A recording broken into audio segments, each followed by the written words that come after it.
Hi guys, नमस्कार। मैं हूं आपका विनोद राठौड़ और स्वागत है आप लोगों का मेरे यूट्यूब चैनल विनोद हिंदी गुरु में।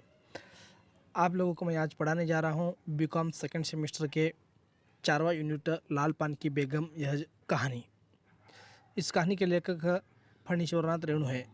इस कहानी का जो विषय वस्तु के बारे में थोड़ा हो पढ़ लेते हैं। बिरजू की माँ कहानी की नायिका व एक सशक्त जो महिला है जो समाज और परिवार में तारतम्य बनाते हुए सबको एक साथ लेकर वह चलने वाली दबंग नारी है। बिरजू के पिता माने बिरजू बेटा है। यहाँ पर किसी तरह का नाम नहीं दिया है, बस बिरजू की माँ और बिरजू के पिता से ही जो संबोधित किया है लेखक ने। नेक्स्ट, बिरजू के जो पिता कहानी में दब्बू इंसान के रूप में वह दिखते हैं जो अपनी इच्छाओं को हमेशा दबा कर रखते हैं। बिरजू चंपिया कहानी के बाल पात्र तथा भाई बहन है जो समय समय पर कहानी के विकास में अपनी जो महत्वपूर्ण भूमिका निभाते हैं। बिरजू और चंपिया माने ये दोनों भाई बहन हैं। नेक्स्ट, मखनी बुआ गांव की एक स्त्री पात्र है जिसके आगे वह पीछे कोई है ही नहीं। जंगी की पतोहू गांव की नहीं वह बहू है जो वह झगड़ालू वह प्रवृत्ति की है, माने वह सबसे वह किरकिरी झगड़ा करने वाली है। ऐसा जो उनका रोल है। सुनहरी गांव की एक जो महिला पात्र है फणीश्वरनाथ रेणु ने अपनी चर्चित जो कहानी लाल पान की बेगम से स्त्री सशक्तिकरण की मिसाल पेश की है। इस कहानी के माध्यम से उन्होंने यह स्पष्ट करना चाहा है कि स्त्रियां भी अपने जीवन को अपनी शर्तों पर जीना चाहती है। वह आत्मसम्मान चाहती है। पर्दे की प्रथा हो या ऐसी कोई और प्रथा जो उन्हें गुलामों का जीवन जीने को विवश करती हो, वह उन्हें अब स्वीकार्य नहीं है। तो स्त्री के ऊपर जो कहानी है। नेक्स्ट, कहानी के जो प्रमुख पात्र इस तरह है। आप लोगों से छोटी सी गुजारिश है कि आप हमारे इसी चैनल पर अगर नए हैं तो कृपया करके सब्सक्राइब करें और बेल आइकन को दबाना ना भूलें। और जो न्यू से वो पुराने जो भी ओल्ड हमारे सब्सक्राइबर आप हो तो कृपया करके लाइक कमेंट्स शेयर करना ना भूलें। आगे बढ़ते हैं। कहानी के प्रमुख पात्र में पहला जो पात्र है बिरजू, दूसरा है बिरजू की माँ, बिरजू के पिता, तीसरा चौथा जो है चंपिया माने बिरजू की जो बहन है, मखनी बहू और जंगी की पतोहू माने नई बहू है, पात्र का नाम ही ऐसा है, और सुनरी माने गांव की एक जो महिला पात्र है। तो नेक्स्ट प्रारंभ करते हैं आज का जो कहानी लाल पान की बेगम। इस कहानी का जो सारांश, बिरजू की माँ को बिरजू के पिता ने वादा दिया था कि गांव के एक मेले में उन्हें बैलगाड़ी में लेकर जाएंगे।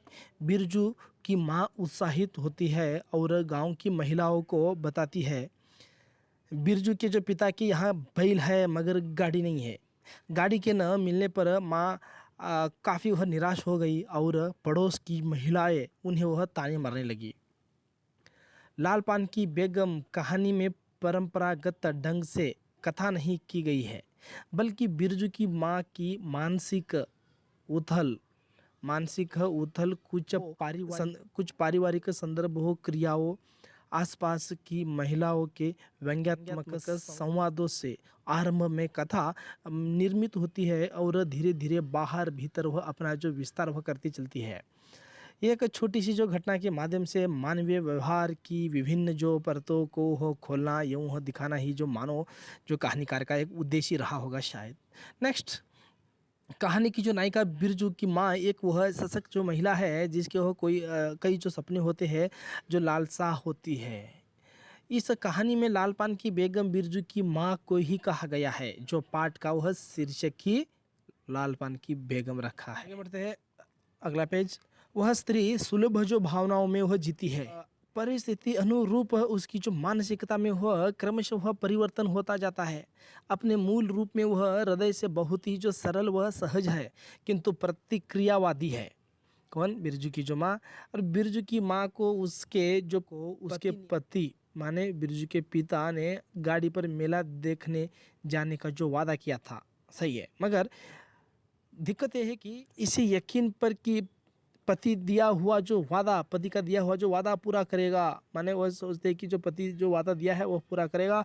वह जो गली में वह मेला देखने जाने का जो बात सभी को वह बात बता देती है वह, किंतु समय पर वह गाड़ी न मिल पाने से बिरजू के जो पिता को आने में वह देर हो जाती है। वह आएगा या नहीं इसी दुविधाग्रस्त मन स्थिति में बिरजू की माँ झुंझलती है। तभी वह मखनी बुआ ने यह पूछने पर कि क्यों बिरजू की माँ नाच देखने नहीं जाएगी क्या? बिरजू की माँ पहले से नाराज थी। उसे मखनी बुआ का यह जो सवाल चुभ गया। मखनी बुआ ने सहजता से ही पूछा था, माने नॉर्मल ही उन्होंने पूछा था, मगर वो जो बात जो है ऐसे जो तीर के जैसे वह बिरजू के जो मम्मी माने लालपन की बेगम को लग गई। नेक्स्ट, किंतु गुस्से में उसने मखनी बुआ को ऐसा उत्तर दिया कि तुम्हारे आगे पीछे कोई नहीं है, लेकिन मुझे सब देखना हुआ पड़ता है। यह बात मखनी बुआ को चुभ गई। बिरजू के पिता थोड़ी खेती करके आमदनी बढ़ी थी। ये सब 4 पैसे आ जाने का ही जो नतीजा है कि बिरजू की माँ के पैर जमीन पर नहीं टिकते। जंगी की पतोहू माने बहू जो है, जंगी की पतोहू ने इसी जो बीच बिरजू की माँ को लाल पान की बेगम कह दिया। इसके जो बिरजू की माँ की जो नाराज़गी और जो अधिक वह बढ़ गई। नाराज़गी और खुशियाँ कैसे वह क्षणित है, ये दर्शाने में फणीश्वरनाथ के समान कोई अन्य लेखक है ही नहीं, माने कोई लेखक नहीं है।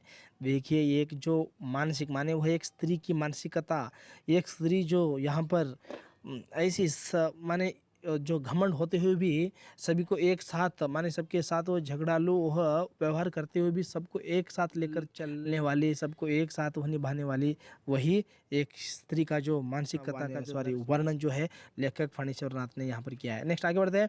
बिरजू के पिता को वह गाड़ी मिल जाती है। बिरजू की माँ बैलगाड़ी का आहट माने बैलों की जो घंटियाँ सुनकर वह खिल उठती है। भारतीय परिवेश में कोई अकेला नहीं होता, समाज परिवार का ही विस्तृत जो रूप होता है। अभी तक बिरजू की माँ वह जिनसे वह जो चिढ़ी बैठी थी उन सभी को वह गाड़ी में बिठा लेती है। वाह, देखिए जी, मखनी बुआ हो चाहे गांव की जो नई जो दुल्हन हो, सभी उन्हें जो ताने मारती थी, जो बात वह बताती थी, हाँ, वे सभी कोई क्या है, उन्होंने वह किसी तरह का उनसे वह दूसरा व्यवहार नहीं, मगर सभी को एक साथ, हाँ। कहानीकार ने कहानी में यह जो दिखाने का जो प्रयास किया है कि जंगी की पतोह के जिस लाल पान की बेगम के जो संबोधन से वह जो बिफर हुई थी, माने वह जो चढ़ी हुई थी, आग बुला हुई थी, फिर जो चित्त में वही संबोधन उसे अनुकूल वह प्रतीत होने लगा। माने परिस्थिति उनके मध्य मानवीय संबंधों भावों की जटिलता को जो शीर्षक दिखा पाने में समर्थ है, वह इसी में वह इसकी जो सार्थकता है। बस कहानी का जो सारांश इतना ही था। अभी तक आप लोग मेरे साथ जो जुड़ने के लिए आपका बहुत बहुत धन्यवाद। मिलते हैं आगे आने वाले वीडियो में। Bye bye.